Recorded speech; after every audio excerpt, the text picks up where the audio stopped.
আচ্ছা, এই ফুলকপিগুলো কত করে? ফুলগুলো 40 টাকা পিস। 40 টাকা পিস। আচ্ছা, আর হচ্ছে এই সিম কত কেজি? পিস 70-80 টাকা বেচা।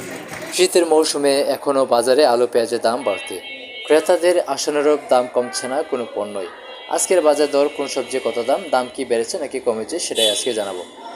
কারণ বাজারের ব্যবসায়ীরা জানান তারা পুরনো আলু 70 থেকে 80 টাকায় বিক্রি করছে। তারা বলছে যে নতুন আলু আসতে আরও 2 সপ্তাহ লাগতে পারে, তখন হয়তো আলুর দাম কমতে পারে। পেঁয়াজের কথাই যদি বলি, দেশি পেঁয়াজ 120 টাকা, ইন্ডিয়ান পেঁয়াজ 100 টাকা গুনতে হচ্ছে ক্রেতাদের। 10 টাকা কমে ব্রয়লার মুরগি বিক্রি হচ্ছে 175 টাকায়।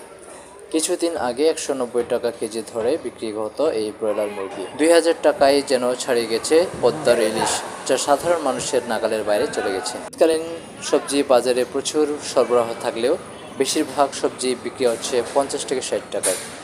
আমরা দেখতে পেয়েছি যে ফুলকপি, বাঁধাকপি 40 থেকে 50 টাকায় বিক্রি হচ্ছে।